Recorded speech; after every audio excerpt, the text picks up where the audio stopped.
Hello friends, இன்றைக்கி நம்ம good bad ugly படத்தை பற்றி தான் பேச போகிறோம்.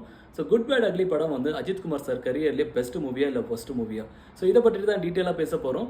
இன்னும் என்னோட சேனலை நீங்கள் சப்ஸ்கிரைப் பண்ணலையா, மறக்காமல் சப்ஸ்கிரைப் பண்ணிக்கோங்க. நான் உங்கள் ஸ்ரீ.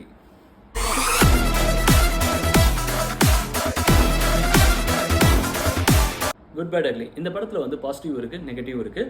பாசிட்டிவ் என்னன்னு கேட்டிங்க அப்படின்னா அஜித் குமார் சார். நெகட்டிவ் என்னன்னு கேட்டிங்க அப்படின்னா படத்தோட கதை, கேரக்டர்ஸ், அதுக்கப்புறம் ஸ்க்ரீன் பிளே. என்ன ஸ்ரீ இவ்வளோ ஓப்பனாக பேசுகிற, படம் அவ்வளோ முக்கியம் இருக்கா அப்படின்னு கேட்டிங்க அப்படின்னா நீங்கள் நம்ப மாட்டீங்க இந்த படம் எந்த அளவுக்கு என்னை பாதிச்சிருக்கு அப்படின்ட்டு. நீங்கள் என்னோடய ஃபஸ்ட்டு வீடியோ, அதாவது யூடியூப்பில் போட்ட ஃபஸ்ட்டு வீடியோ எடுத்து பார்த்தீங்கன்னா தெரியும். குட் பேட் அக்லியோட ட்ரீசர் வீடியோ தான் நான் போட்டிருப்பேன்.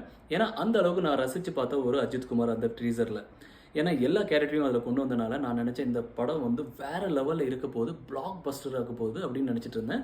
ஸோ எல்லாத்துக்குமே ஒரு ஏமாற்றமாக அமைஞ்சிச்சு இந்த படம். எப்படின்னு கேட்டிங்க அப்படின்னா இந்த படத்தை நான் இன்றைக்கி பார்க்கும்போது எனக்கு அஜித் குமார் சாரை வெறும் பில்டப்பாக பண்ணி வச்சுருக்காங்க. எல்லா இடத்துலையும் buildup buildup buildup buildup. Sir, Ajith Kumar சாருக்கு ஏன் சார் இவ்வளோ பில்டப்பு?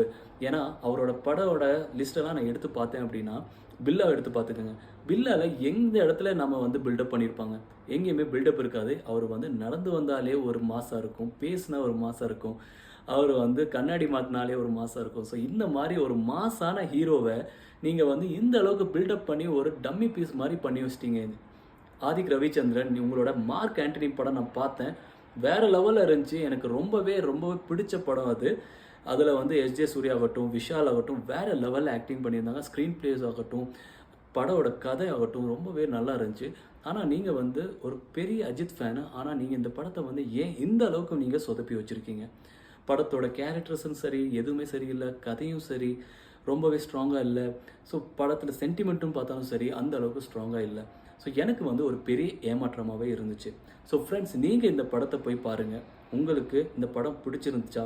இல்லை ஸ்ரீ நீ சொல்கிற மாதிரிலாம் எதுவும் இல்லை, இந்த படம் வேறு லெவலில் இருக்குது, வேறு லெவலில் கலெக்ஷன் பண்ண போகுது, இல்லை வேறு லெவலில் உங்களுக்கு பிடிச்சிருந்துச்சு அப்படின்னா மறக்காமல் கமெண்ட் பண்ணுங்கள்.